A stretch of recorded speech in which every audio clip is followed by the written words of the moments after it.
Hey, welcome to the Swinetime podcast. Today I got a very special guest with me, Nicole Majdali. Hey. She is an award-winning filmmaker, an actress, a stand-up comedian, and very funny. You should check out her show when you can. And we have been talking about life in Los Angeles, being an entertainer, trying to get your career to work while trying to have a personal life. And it's a very difficult thing to do in LA and anywhere to try to balance everything, and in particular in the entertainment industry, there's I would say there's a lot of flaky, maybe shallow people, opportunists. Now that we come across, that everybody wants something. They want something, and with you being a filmmaker, do you find a lot of like desperate people maybe that are trying to get in your projects, or I started using that as my intro, because then it gets people like, because here nobody cares who you are until you're somebody. Right. Like they'll step over you until they think that you can do something for them, and it's gross. I don't like that. I call them steppers. They're just they're steppers. Boom. You see steppers all throughout the world, man. They see, okay, well, what's Nicole doing? Oh, she's doing this project. Oh, okay, cool. I'll step on her. Oh, but she's friends with Quentin Tarantino. Let me try to step on him to get her to get to Quentin. I know, it's gross. Yeah. I'm not like that. I like people that I'm just enjoy being with. I don't care, I root for the people I'm friends with, I think more, but I think I'm good enough. I can do it on my own. Like, I don't know. How about you? Well, I've always believed, that's why we're doing this podcast, is that I always think that you got to do it on your own. I mean, especially, I came from that little town in Ohio, and being from such a small place, and I moved out here not knowing anyone, that... How long? When did... I moved out here in 2000, so I've been here for almost 20 years. But when I moved to Pasadena, California. My landlady... I was Miss Pasadena. Oh, really? At the parade? I was, I have pictures. Well, so I can't hear Pasadena and go, I was Pasadena. Yeah, you got to brag about that. That's pretty big time. It was 100 years ago, but oh well. That's awesome. So you rode on the float, and they had a beauty contest, or? No, I was a pageant child. Okay. Out here, so. What's that like? It's terrible. It's terrible? It's brutal. The moms are tough, or what was?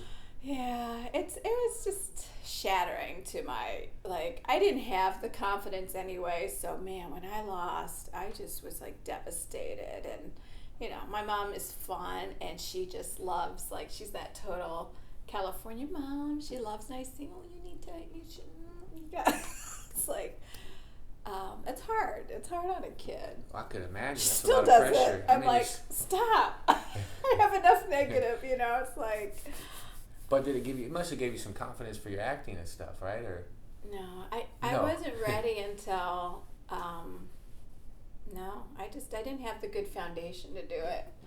I got an agent when I was a little kid. How had old shots, but I never did anything. Okay. It was just I couldn't talk in front of people without shaking. Well, I imagine that's hard for a little kid. Yeah. So, and I didn't have the foundation behind me that I got when I was an adult. Well, what do you mean by foundation? Like the friends and the encouragement and the support. It's a whole long story. It's kind of what the movie, and I have a book I'm working on coming out, is about, because it wasn't always like this. Everybody's like, what you do is so hard. I want to hear how you did it. Well, what got you into it? But I got into comedy out of fear. Okay. I blew at a film audition. Not a lot of people know this story. That was written for me, this part. It was a Hallmark. Man. A Hallmark movie? Written for me, given to me, and when I auditioned, I blew it. And it devastated me. I was embarrassed, and I was like, I can't ever let that happen again. But I was living in Michigan at the time, and I didn't have enough practice. It's not like here where you get through auditions a day, and you're, out there it was nothing, and I wasn't as seasoned. Comedy, after I started comedy out of fear, after blowing that audition and going, I gotta try this, I thought one time would cure my nerves, and it didn't, because I still shake. Okay. But it's like I got addicted. That first rush on stage, Yeah. and the laughs. It was like this is fun. Now, so I stuck with it. So you think that doing comedy helped your auditions from then Oh, on? I started booking everything. I was Really? told by my agent in Michigan that I was like the top booking commercial actor. Wow. Yeah, I started booking a lot and working all the time, and it was so fun. And I hate to give my secret away, but yes, it was doing Comedy, because stand-up. it got you over the fear you had of being in front of people. Yeah, this doesn't scare me like going out in front of an audience. That's just... Yeah, that can sit there and be very upset because they just bought 2 drinks and you're not having a good show. So they're going to be upset. Yeah, this is a whole different ball game. Yeah. Now, with that, okay, so you had this part written for you. You go audition. I didn't get it. And you didn't get it. Can you believe that happens? Like... Yeah. You hear it happening. Yeah, it's true. So then, okay, so now the person who wrote it for you, I mean, how was the whole transaction after it happened, and what did you learn from it? Well, all the bad things, all the flops, obviously we know is what helps us grow. Yeah, exactly. So you got to have a bad show. You got to not win a contest. I had a girlfriend yesterday. I can't believe I didn't win a contest. I was like, you grow. You work harder. Yeah. You just go. Nothing's given to us in this. That's true. And stand up. We work. Yeah. Mm-hmm. You know that some people might get somewhere fast, but you don't grow then, and then you don't last. So that's what I was telling the friend yesterday. I said, well, I said, this is what's going to make you work harder. This is what's going to, I guess somebody won a contest that never did an open mic. And I'm like, well, they probably brought a lot of people to the show. Yeah. That's how those things always and work. that doesn't A lot last. of these contests, yeah, you bring It's a the lot. hard work that keeps you going. Yeah. And, it changed me. I mean, I was, first of all, mortified. I said, I can never let that happen again. So Right. I have worked even harder, like, especially once I moved to LA. I doubled the acting classes and dove in doing the hardest scenes, everything that scares me. I believe in doing stuff that scares you. Yeah. Now, when you say you were in Michigan, now how is that? Because do you think that, because a lot of people wonder, is it better to be in a smaller spot like Michigan where you can maybe, they've still got projects, not as many projects, Mm-hmm. but they also don't have the same, because, I mean, in California, Los Angeles, and it's like the best actors in the world are here. Mm-hmm. You can't deny. You want something big, you got to be here. You got to be here. Yeah. But I'm from here though, so yeah. I had to move home. It was time to move home. Yeah, and why were you living in Michigan, or? I was married for a minute. Oh, for a minute. Okay, just And 1 then- minute. Yeah. But I ended up staying in Michigan a long time. Okay. I was having fun. It's a nice place. Again, I was thinking about what you're saying right now. Like, sometimes I'm like, should I just go back and work and, actually work? Yeah. Because there's TV shows, movies come through every now and then, but you don't have the huge opportunities you do here. Yeah. And it's, we got to pay a price here, but the rewards here are way better. Yes, there's a lot more jobs. I know this when I go back to Ohio. I'm like, wow, man, there's so many little things going on, Mm-hmm. and it makes me think, oh, should I come back? But then here it's just like, and the creativity. There's a lot of negatives about LA, but the creativity out here is the insane. energy. Everybody is after it. Oh, yeah. And that's what's fun, is that you're around a lot of people who are constantly being creative, Mm-hmm. and it's a tough mix because, like we were saying earlier, there are a lot of people that are here that are looking to step to get there instead of putting the time in. But there's a lot of awesome creative people, and it is kind of cool that so many people move out here for their dreams, and there's a lot of delusion, but delusion can get you successful, because if you're not delusional, you're not going to take the big chances, right? Mm-hmm. You're not going to believe in yourself to make the leap, for a lot of people to make the leap to go from their small town or their home, whether Michigan or wherever, to move out here. Now, you're already here, so you're kind of like born into the business. But what's interesting about a lot of people from LA, they're born here, but they don't get into the business because it's not grand to them, right? Because they've seen it through time, so they're not as interested as, say, it's not the healthiest industry. Yeah, I mean, well, there's not a lot of security in it. I mean, you think even for big actors, I mean, they said that, well, not that it matters to him, but Leonardo DiCaprio went 4 years without doing a movie. You know, now granted, he could go the rest of his life without doing a movie, but that just goes to show that even a big actor, you know, there's not always roles you'd want to do. I mean, you know. But did he take a break, or did he? That's what I don't know. Yeah, you know? I think people take breaks. That's why I think a lot of people just disappear because they just go, this isn't. I mean, don't we do that often? Like, is this worth it? Like, I think I've heard every artist say. Yeah, I said I was going to quit so many times, but I know it's not going to happen. I just say like, because what else could we do? Yeah, the rejection, because I talked about this on one of my other podcasts, is about rejection, like you were saying, because rejection does build you. Now, I know that I've had some opportunities with some auditions and things where I didn't get, and that when you get so close to something, it's even harder than not getting close at all. Right? When you're down, when it's down to you and two other people, and you don't, my mind goes to, oh man, well, if I get this job, my finances are gonna be okay. Oh man, I'm just gonna boost my career. We're one phone call away. Yeah. That's what I tell everybody. You're one phone call from your life changing in this industry. Now, I think what's tough though is that, you know, to get to that one phone call, it actually takes a lot of little steps, right? Oh, yeah, a lot of hard work. A lot of hard work, and then you get the phone call. You know, you can't get the phone call, but what's to me is one misstep flips everything right back down. You know, you see with a lot of people that one mistake, all your hard work could be. Psh. So yeah, you have to like keep persistent at it and try to have some fun in the business at the same time. It's fun. Yeah. It is fun. So let's say that somebody's moving here from Michigan, right? And don't call me. No, I'm just kidding. Don't call you? I'm just kidding. Yeah, okay.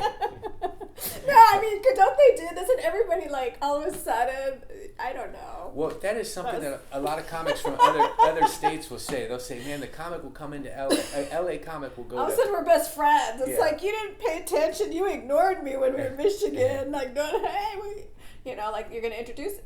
I've learned, in my experience, is people aren't introducing you. People are not taking your hand. Everybody here is so busy for themselves. That's right. My experience. Yeah. And that's fine. And I get it now because I go, God, I'm learning why people are so guarded. And it's interesting because, I go to other states, do shows, and the comics in those towns or states will tell me, man, when so-and-so came to LA, they were awesome. But when I went out there, I couldn't get hold of them. I'm like, yeah, because they're doing their thing. They're in the grind. You change. You become. You get back into LA. You put the block up, and it's focused. But that's why road gigs are so fun, because now you're back in a regular person. People, you're not always looking over your shoulder. You're in a town where people have regular jobs. They're going to the comedy shows on the weekends to escape, taking their wives out. And it's that's like, fun. Yeah, it's a better energy, or more fun for stand up at least. So I gotta hear, because I'm not a road comic yet, but do you like it? And yeah, I like it because what I like about traveling on the road is the interesting people I meet. So or you meet each town you go to, you see these people and they all have these stories, you know.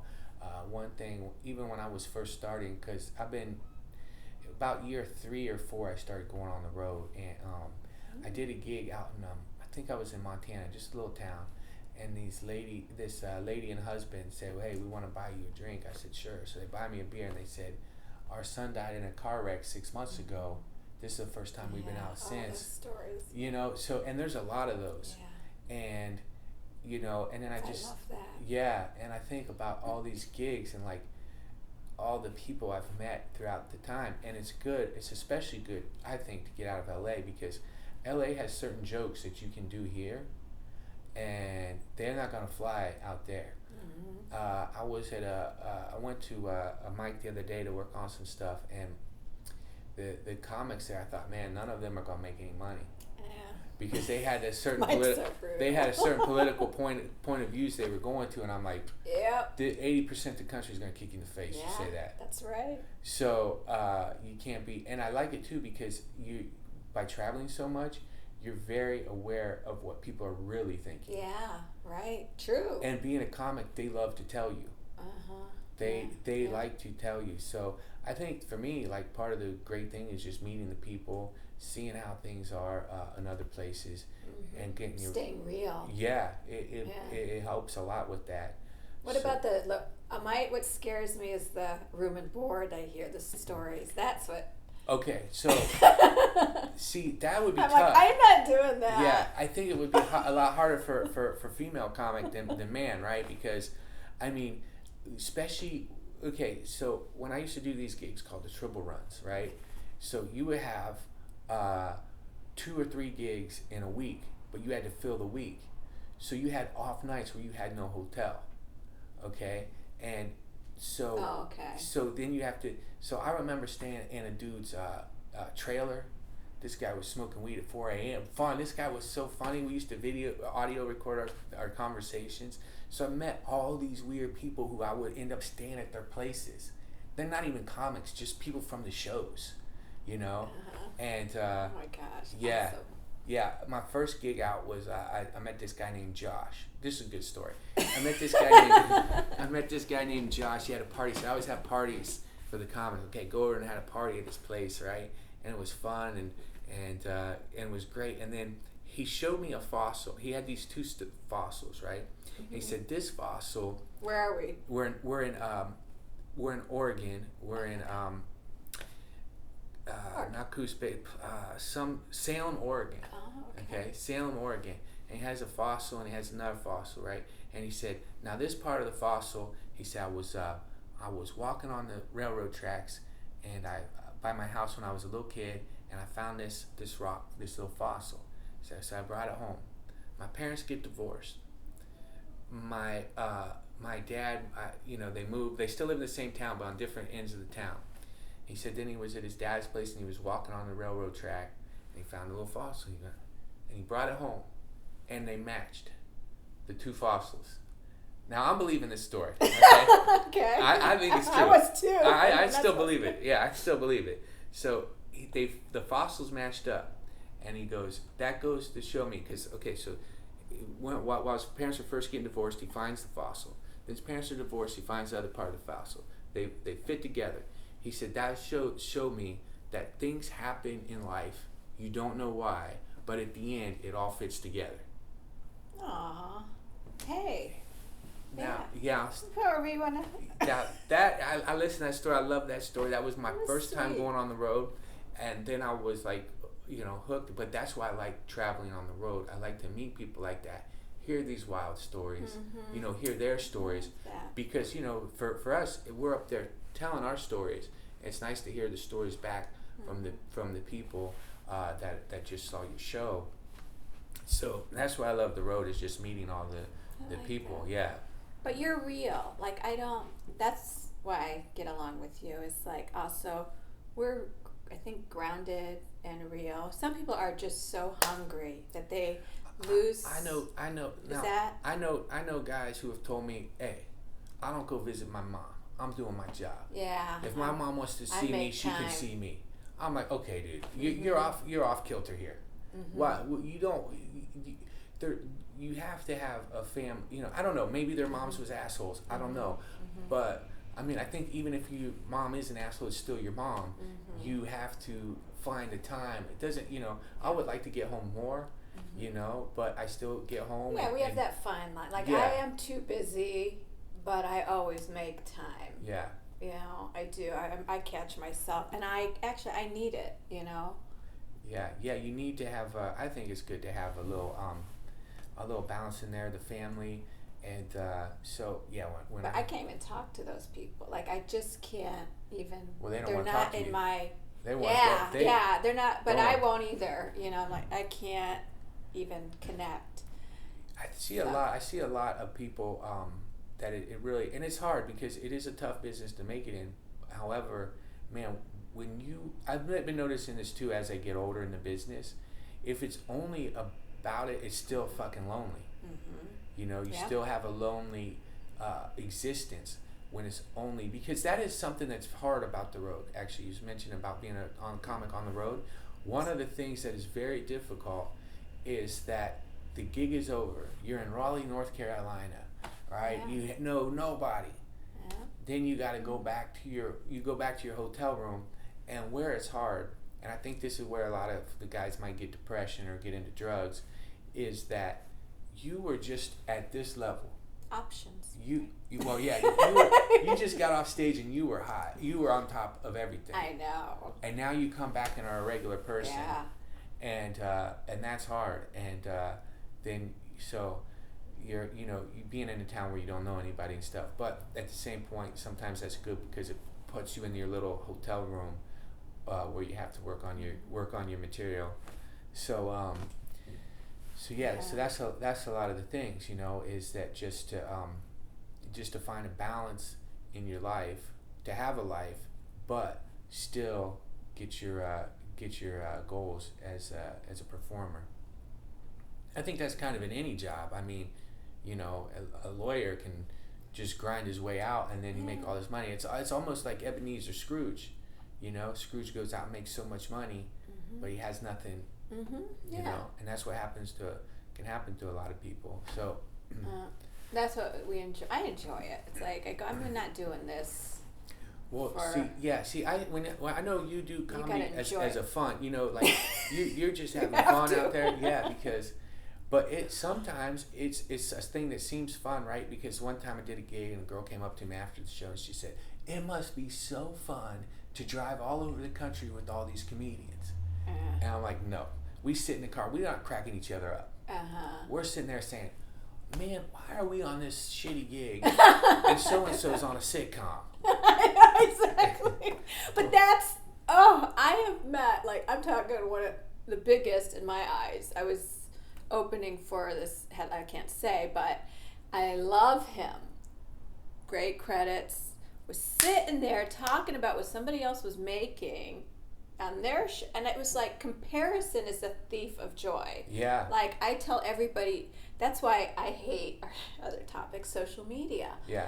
And I'm very private on it, because just because I did something doesn't mean that's what you need to. I don't like that. I don't like that feeling. It kind of creeps me out. I keep my thing private at times, because I knew a lot of comics that don't know where to go. It's like that's all they did was it's like they copy. They want to see who you're following. And it's like, my journey's my journey. Your journey's your journey. Because if you really want to be successful, you got to do your strength. Just because so and so likes me doesn't mean they're gonna like you. That's true. You're like doing that, trying to get something that you can't. I think that with social media, the comparison is real, and there for a while I took a little time off, and I should have taken more time, and I'm weak because I get back on. I am too. We talked about it. I'm weak. I get back on there. I have an addictive personality, which is why I like comedy. Yeah, and it is true that when you put up a post, you're curious to see what happened. You want to get back to people, right? And we are in a world that is looking down and missing things. And Darren, my buddy Darren Carter, right? That he was joking with me. He's like, "Man," he goes, "We're doing his podcast next." Yeah. He's like, "You're looking down." He's like, "You're looking down, looking at girls on your phone, and they're walking right by you." Oh, really? That's what he's saying. That's kind of how life is, because people are now, because of the technology, people are missing what's right in front of them. It's true. I try not to when I'm out. I try to connect most of the time. If I am sitting on my phone, then I might not be. I'm interested. Well, it gives people so many options, right? So people will meet back when, right, before technology and things. I think that people, in fact, I'm sure of this because this was during us growing up, people met and you were focused on that person. You didn't have somebody sending you a message. You never had to worry about your girl reading a direct message from some rich dude from who knows where. You know, so off. Like, okay, so I've heard about, like, everyone's like, why don't you you can create a different account that's not you, and you could see. I'm like, I can't. I already know too much just from my own account. Like, I don't want to know what I shouldn't know. We already know too much from social media. It's just, so they're saying set up an account to watch. You could see, without somebody seeing. And I'm like, if it's somebody I don't want to, then I shouldn't know. I can't do that. But it creeps me out because I guarantee all these people I've blocked and restricted are probably doing They're probably stalking you. And what a waste! That's so gross. What a waste of time, right? I mean, it's like this world is going on, and it's.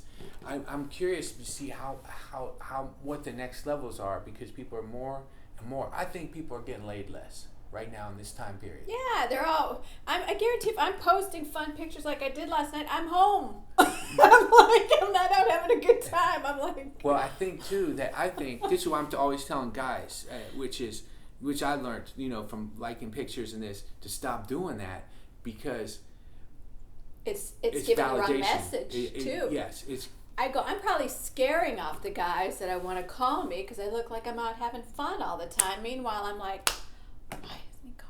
Why does Well, that could be because I know I've done this where I've taken like our picture. Yeah. That's I see. You never know. Yeah, you take pictures with somebody like, who is okay? They must have. We did a flirty picture.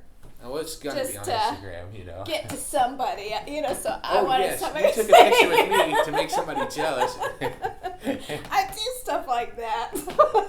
That's what people do. They attack each other. It's vicious. And I'm like, it is. It's ugly. Vicious, and then it's like, so you want to show that you're out having a good time. So you're out taking pictures. They're watching, getting jealous. Then they're going out taking pictures. Oh. Yeah, I know. And then it's really messed up. It's ugly. Yeah, it's a way to make people jealous. It is, and I think that I'm thinking how this is gonna affect girls coming up, right? Because it's brutal. I mean, I got women on my page who are moms. Mm-hmm.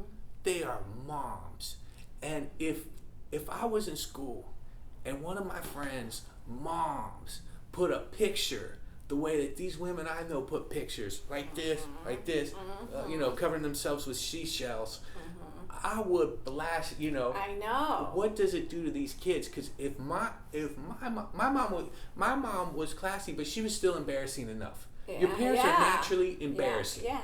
No matter what they do, they come to pick you up at school. Mom, don't beep the horn. Come on, you have to park. So I don't want. You're already embarrassed of your parents, and now you got these moms on Instagram. They're acting. Now maybe the dads are doing, but what is the dad gonna really post? The dads can't be posting as bad. I don't know. What are they? They're not really posting that. Oh, yeah, they're not. I don't see the guys. It's geared. Social media is geared towards getting views from women that are being provocative. Mm-hmm. Yeah, I know. It is not. It's not to me. It's like, and I see it all the time because.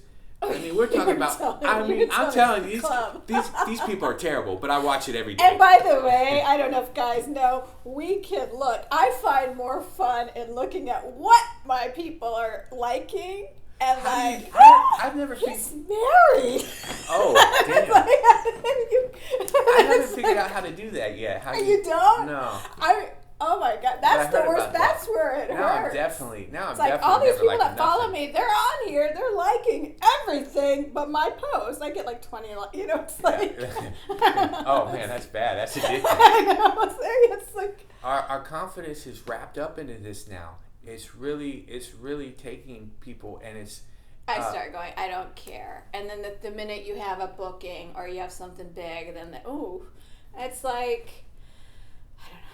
I say I don't care, but you care. There's times here. Oh, it's when you don't care. It's when we have downtime. It's painful. It's a very. I'm trying to set regulations for myself at this point. 5 minutes a day at this time, but that 5 minutes easily can go. And then when you post something, that's when it becomes the worst because you're at least I am constantly looking to see who's liking it and stuff. And I have 3 Instagrams. I have like 5 Facebook. Yeah. So Instagram, I have Pretty Funny Nicole the film, and then my stalker account. Okay. No, I have a beauty account with skincare, makeup. No, I don't have a stalker. But so like 3. The beauty one I don't do a lot. But I started a film one because they just told me I was at a social media meeting. And 1 minute I want to quit it, and then the next minute I'm willing to pay somebody. You do it for me. So I'm like, do I invest that money in something I really hate? It's just it's because now they've got us convinced that we need it. Well, we do, because clubs. I have had casting directors and bookers say, they do care. I'm like, oh. I guess it is part of the world now, and it's a hard one because it is. I see the positives because I recently did a show in Brea, and I had made a friend out there a couple years back, Nelson, and he sent me a message because the last time he saw me perform was his birthday, and he's like, dude, my birthday's next week. I want to have my birthday party again at the club. Oh. So then I'm like, dang, I love that club. Yeah, and I'm like, well, shoot, if I'm not putting this up, he's not knowing I'm coming back, and he's not having his birthday, and I don't get to hang out with him and his friends after the show, So there is that part about it, and then there's the technology, then there's the place where we get jealous, we start spinning, because I think to myself sometimes, I will be writing, I'll be working on my set. I'll be working on whatever creative thing I'm doing, and then all of a sudden I'll look over it, and just like I know, just a thing. Oh, boom! It's a pure distraction. It's just a way to prevent you from doing bigger things, right? Yes. And I wonder about that because I'm a collector of books. I love to read. Yeah, I love to read. And I end up on Instagram more than reading nowadays. Yes. And I think to myself about some of these guys. Now, right now, Stephen King's still on top, and he's writing like crazy. Now, he also came before technology, right? So he has his schedule down. But I look at like people like Mark Twain and Dickens, and they write these big freaking books. Now, are people right now going to be able to do that? We can't even read that kind of book, hardly. Most of us. You can't. Clips, videos. Like, I caught on. I'm guilty now, too. Like, people send you, a 4-minute? You're like, 4 minutes? I'm not watching that. Yeah. That's what I said. 4 minutes is, I can talk all day, but that's what I was saying. Other podcasts, they're just way too long. Even if you can just continue them, I'm just like, I don't know, our attention span is...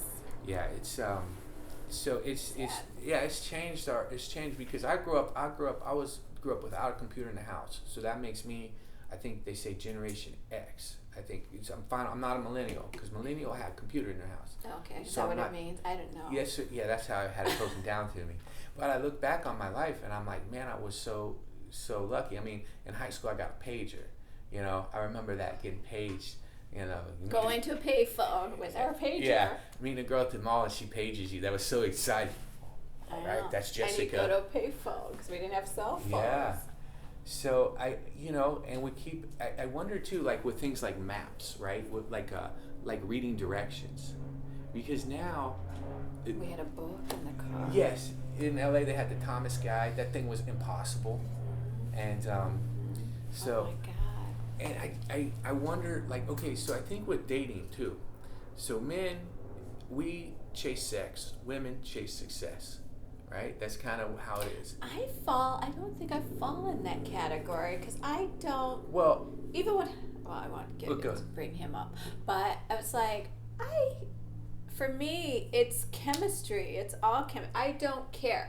But I'm different from people in so many ways. Yes. However, you take a guy. You can be whatever, but the man has to be working for something. You're not. Well, you might see some guy walking into the coffee. You might see 2 guys and you think they're equally chemistry with them, right? You say, but the guy who's out. It doesn't happen like that. Yeah. It takes like forever to find somebody that you click. Okay.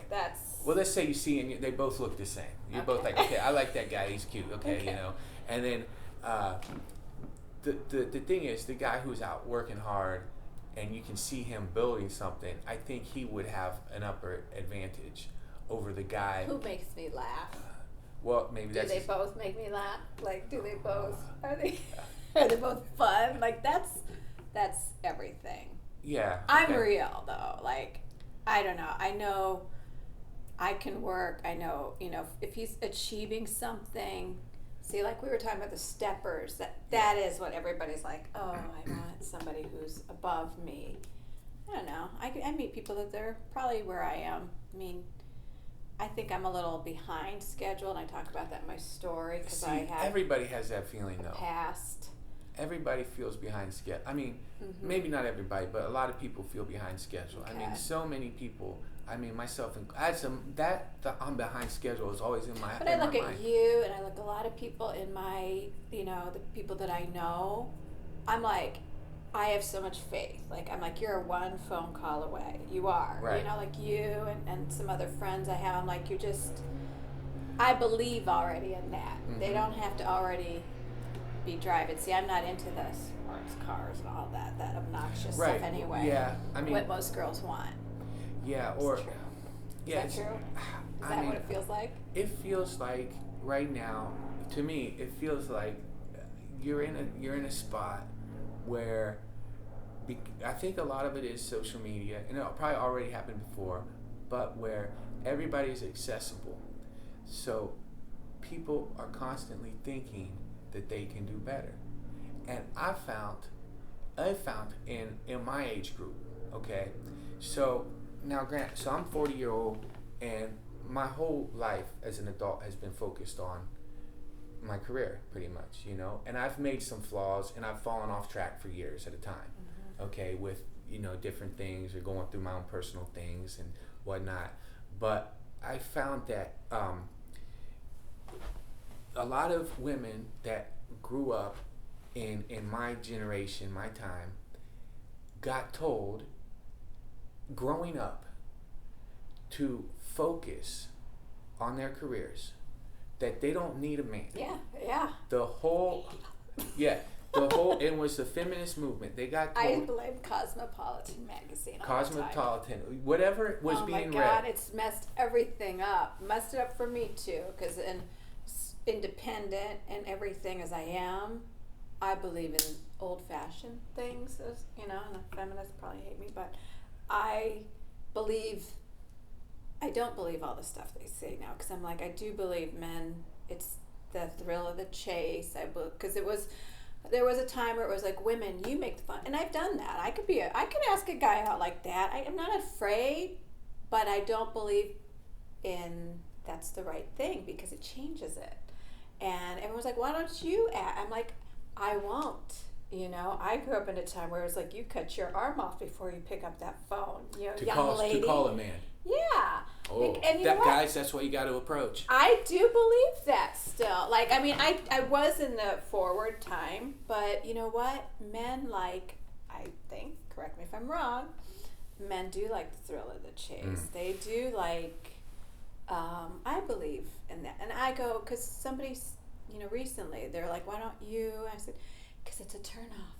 If I have to be the one, if guys aren't confident enough to ask me out, he's not for me.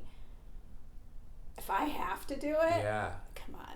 Now, do you ever think, okay, so let's put yourself in these scenarios, right? is that crazy talk? No, I understand, because that is, now I think again, I'm like a unicorn, I think. No, I think that girls still want to be because see, a man facing rejection is a lot different than a woman facing rejection, for some reason. I think men are that terrified of rejection. No, I think we're less terrified. Oh, okay. Because men are used to approaching from the time you're a kid. You're supposed to.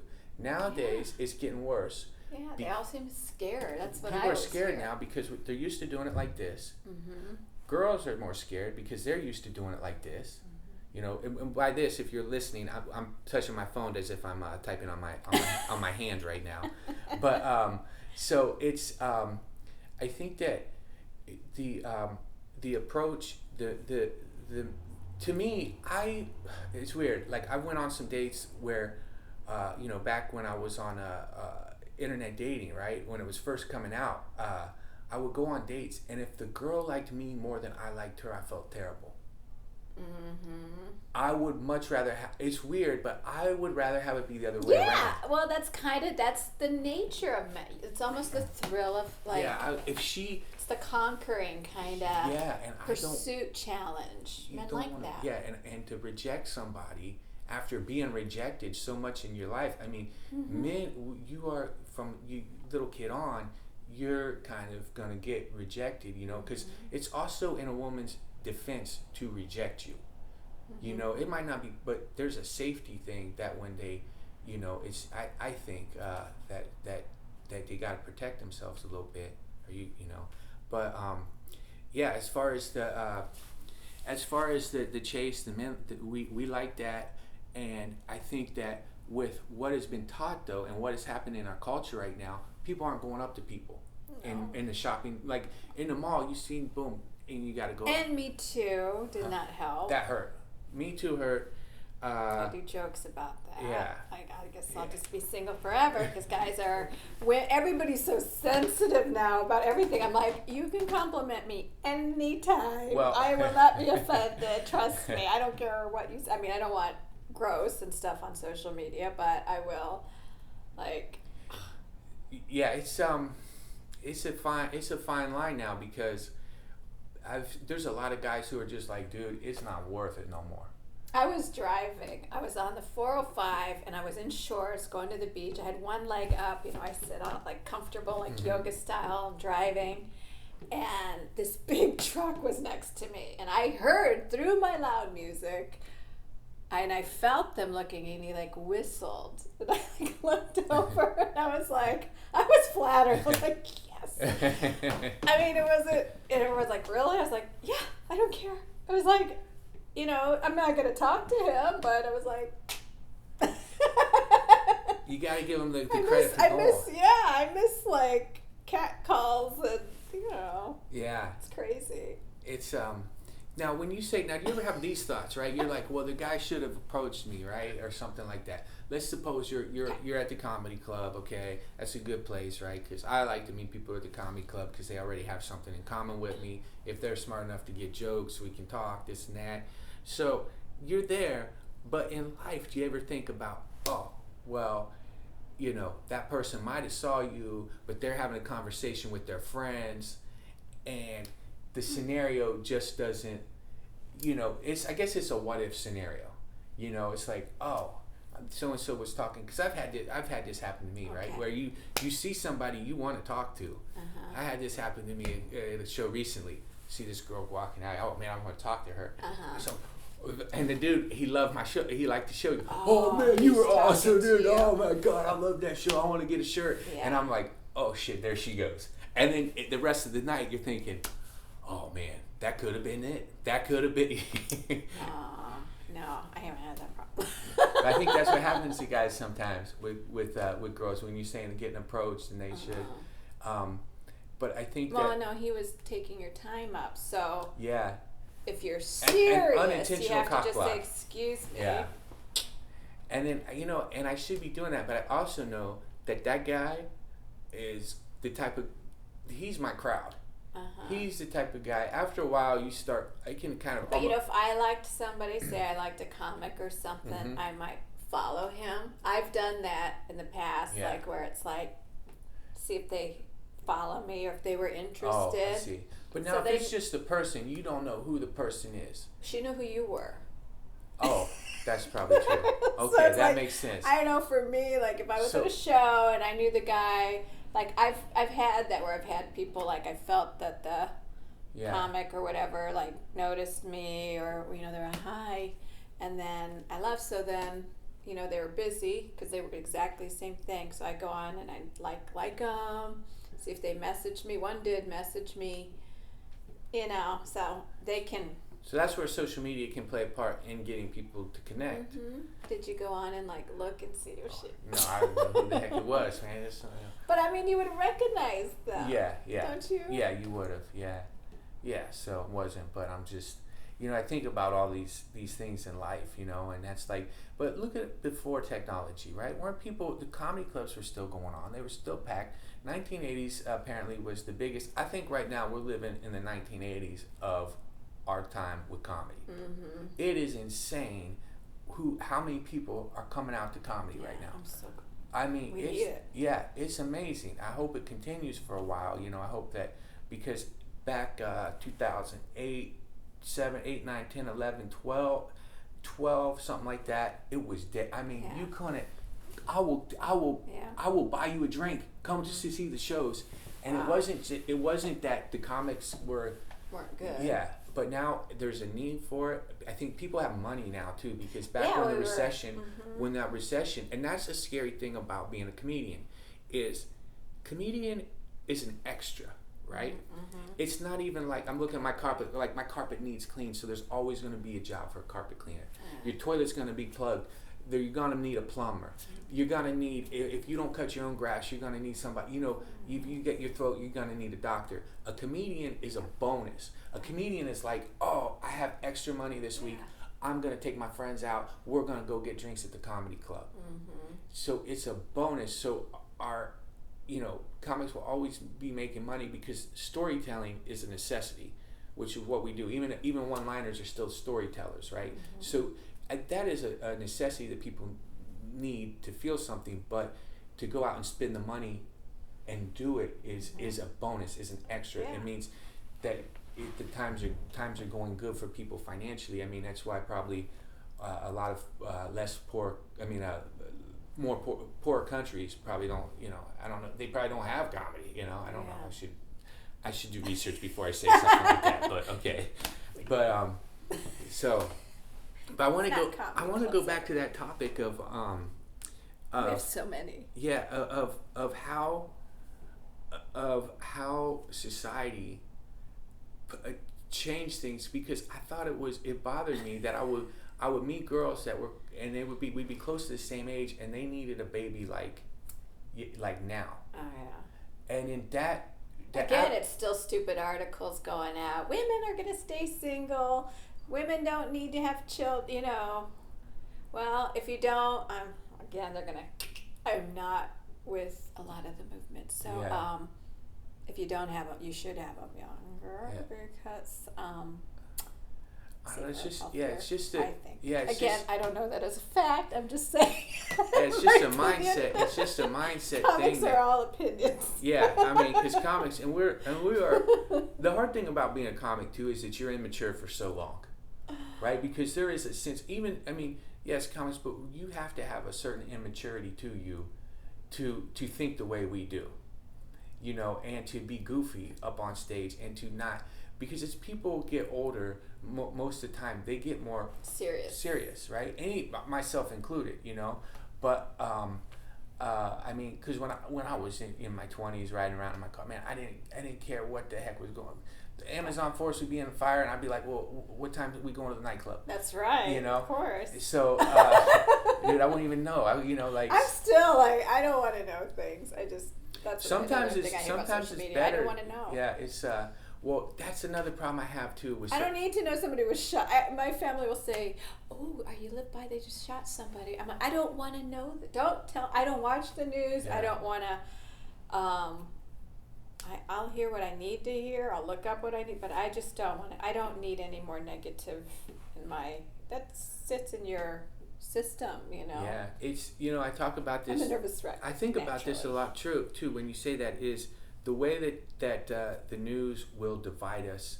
It's ugly. Yeah, and they'll divide us racially a lot. Yes, because I will watch things. I will watch things, and it will start getting me. Oh man, all these races, all these people, that they hate each other. Labels. They label everybody, and yes. Then I'm thinking, man, everybody hates me, dude. I'm a middle-aged white, whatever. Mm-hmm. This race doesn't like me. This race doesn't like me. Everybody has that feeling right now. Yeah, everybody has that feeling. Then I go out to the comedy club, and man, I got friends of every race. Mm-hmm. I mean, that's one thing that I can't. That to my deathbed is that I'll be thankful for being a comedian because of the people and cultures that I met that I never would have seen had I not made it out of my town. You know, because I have one point of view from my town, and I love that point of view, and I respect that point of view, and I think that it's a good, hardworking, quiet, shy, Midwestern town attitude. Yeah. Now, a lot of my friends that never left, they don't have they don't see the other things. Yeah, they never had a friend like I have in T. Reezy and some of these people who grew up in a totally different way. Yeah. And I can see their points of view on some things. Now, it doesn't mean that I'm going to abandon everything I learned from my town, right? Because that country work ethic and things. But it also lets me see how they grew up. And we all need that. I went to school overseas. That changed everything. I grew up an LA girl. Yeah. So I already had one, LA's its own world. It's its own world. And then when I lived overseas, it just changed and where were my you at? mind. Egypt. Wow. Yeah. Like, so everything I thought of, like, Arabs, even though I am half Palestinian. Okay. I didn't grow up with that. I was like, I'm American, and I just had this stereotype in my head. I was kind of, a racist, I guess, is that it? Well, no, I think see, that's the thing. But then once I say everybody's got to get out because it's a whole nother, it changed me. And I could imagine. Start connecting. Yeah, it's good to travel, and that's a thing about, it is hard to get out of where you come from. I look back and I left when I was 20 years old, and people said, we'll see you in 6 months because that's our town. That's our town. But my ex-husband, he was from Michigan. That's how I ended up in Michigan. We were married like a minute. But he had an aunt, and I loved that small town. He had an aunt in Indiana. We went to visit her. I mean, this to me, it was like moving to Michigan was like the movies to me. Like in California, my aunts and uncles who've lived in the same house as longer than I've been born, we don't know the neighbors. We go to Michigan, and the neighbors brought a pie. Are we going to play cards tonight? And I was just like, oh my God, this is like TV. This was so like, it was weird to me. Yeah. And then we would go to Indiana, his aunt, like the total country, like home cooking, the best food you could ever eat, sews. And I was like, I love this simple life. There is something beautiful about it. I think about my neighbors. You mentioned that. So I have my neighbors Bob and Dolores, and I call them my second mom and dad. And they've been married for over 60 years. They are 85 years old. I think Bob might be 87. They're mid 80s, and I just think about that, how that is here. I know a couple of my neighbors here in this apartment. There could be a killer in this apartment complex. I don't pay attention. I don't even like to eat. It's like I don't know if it's a city, and I know when I've been to New York, I feel that even 10 times worse than LA. There's a funny meme I just saw. It was, my neighbor said hi to me again. I think I need to move. That's hilarious. I was like, that's hilarious. That's hilarious. Don't talk to me. Yeah. The sense of community is different. In that small town structure, it is when death happens. We've had when I was a kid, there was a couple car wrecks with young people, and that shook us up so bad. And I mean, I know that would shake up anywhere, but when you're in a town that's that small, and we are all growing up, we are like for me in my town, it was so hard to date anybody because I grew up with these girls. I grew up with them. I've known them since I was 5-6 years old. It was from kindergarten on. Some of my neighbors. Did you have somebody that you thought you were gonna? I never in my school I never did because I just knew them so well. Like we were at a point they become like your sisters almost. It's like you know them so well. So you would have to find, like, I dated a couple girls that might be a little younger in high school or from other towns, right? But in my town, I just knew them so well that it just wasn't there. Now it is nice when I go back and I see some people from high school that are still married, but for me, that was a tricky thing because I just knew these girls since I was in kindergarten. Mm-hmm. So it's like, but, and then you have to be away for a while at least, and then you reconnect. Yeah, you could. At this point, no, because, I mean, I was saying, so when I hurt my finger last summer, I was back in my hometown hanging with my friend. His name's also Brian. And I thought, man, dude, I said it was depressing because at our age, there's no girl. They have kids. They have been married. They have the three husbands, whatever, you know, or and third husband. Yeah, they're on their third husband. You have three there. Yeah, at the same time. It's Ohio, country. I don't know. Okay, so but yeah, so well, this has been awesome. I want to thank you for coming on my show, Nicole, and pretty funny Nicole on social media. Sometimes I'm on there. And you be keeping track with her shows. You better like things, people. Yeah, she needs a confidence boost. I was gonna do a little video and lecturing people because I did a cute pinup shoot, and I go, I'm not posting these. You guys are stingy with your likes, you know. No, that's because I'm sitting here telling my guys, stop liking those pictures. Well, I mean, I didn't do, and I'm still like I was saying, I was uncomfortable because I got family on there. Yeah, I mean, it's not bad. Man, I've seen your pictures. You know, they're good. I don't do anything. You know, I'm like I got nieces and nephews, and I don't want to be a bad influence. But it's it's a changing everyday. Stay classy, ladies. Stay classy. Yeah, a little assy, but classy. Smart assy. So and you're working on some projects. I know you just filmed yesterday, and so guys, keep watching out. She's producing, actor, comedian. New videos coming up. New videos, and very awesome to talk to you. Book. Guys. I know mainly most of these guys who watch this are dudes. I know some girls are watching, but dudes, try to pick up some advice from the ladies. Yeah, I can help. They don't bite. Learn to talk to them. That's right. We want you to talk. Yeah. Don't be shy. Hey, what time is it? Swinetime! Thank you guys for tuning in.